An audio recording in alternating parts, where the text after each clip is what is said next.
Muy buenas, su instructor Godfrey Corredor, continuando con nuestro proceso pedagógico. En la charla anterior analizamos los 11 impuestos indirectos de la colonia. Previamente habíamos analizado los 9 impuestos directos y decíamos que aparte de ellos se habían gestionado adicional 11 impuestos más, que son los que trataremos en la presente charla. El primero de ellos denominaba la sisa. Era un porcentaje del peso o medida que el vendedor sustraía al comprador en transacciones menores para beneficio de la corona. Algo así como lo que ahora llamamos retención en la fuente, solo que operaba de manera contraria. El segundo se llamaba derechos de exportación. Tenían una tarifa que oscilaba entre el 2.5 y 4.5% si eran frutos del país que se extraían para el interior o para los puertos de la América Española. Esta tarifa subía al 9.5% si se trataba de extranjeros.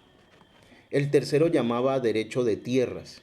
Se cobraba por parte de la Real Hacienda a título de venta o alquiler de tierras realengas y consistía en que debían ser cultivadas o pobladas en ganado en un espacio de tiempo aproximado de 3 años.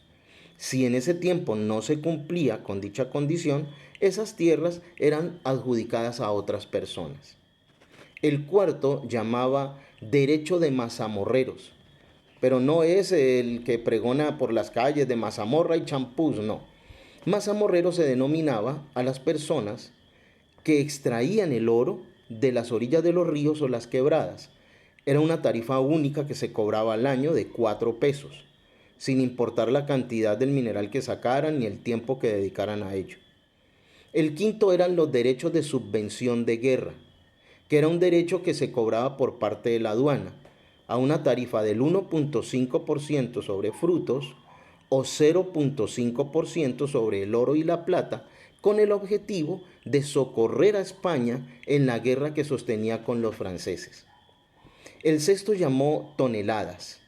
Era un derecho que se cobraba a las embarcaciones nacionales como almirantazgo y era obligatorio por parte de la Marina. El séptimo llamó anclaje.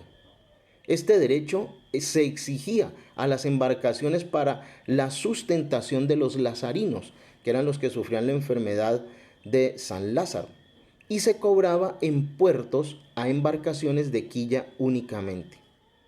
El octavo llamó sanidad. Este tributo se cobraba a las embarcaciones por la visita que debía hacer sanidad en los puertos. El noveno era registro. Se cobraba en los despachos para los registros de los buques de comercio. Eran realizados por unos escribanos que lo realizaban en duplicado o en triplicado de acuerdo con la exigencia de aduanas. Esto se hacía para autorizar el abordaje de los tripulantes. Era una situación que aumentaba los costos de navegación y también perjudicaba en los tiempos porque tenían que quedarse los buques en puerto. El décimo se llamó certificaciones. Eran unos valores de los certificados que debían pagar los dueños o los sobrecargos de las embarcaciones para poder ser despachados.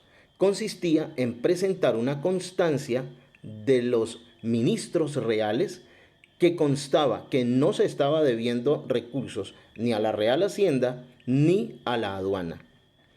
El 11 llamaba pertrechos marítimos.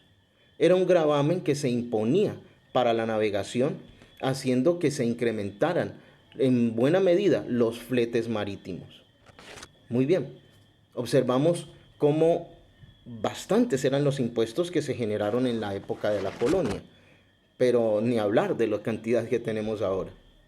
A pesar de esa gran cantidad de impuestos en la época colonial, solo producían para mantener una burocracia ineficiente y para pagar los costos grandes militares que eran generados por el constante estado de guerra que mantenía España con Inglaterra y Francia. Era muy poco realmente lo que quedaba para lo que se conoce como los servicios públicos o sociales, tales como educación, como salud, transporte, etc. Cualquier parecido con nuestra realidad actual es como una coincidencia, ¿verdad?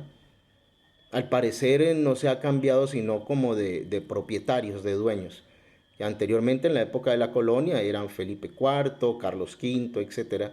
Y ahora podríamos decir que son Sarmiento Angulo, Lule, Santo Domingo, Uribes, etc. Muy bien. En la próxima charla vamos a analizar los impuestos ya una vez dada la independencia, porque recordemos que esta cantidad de impuestos fue lo que suscitó la revolución comunera y posteriormente la independencia. Muy bien, ya tienen el conocimiento, ustedes también son educadores. Gracias por compartir el conocimiento, gracias por compartir la educación. Hasta nuestra próxima charla. Bendiciones para todos.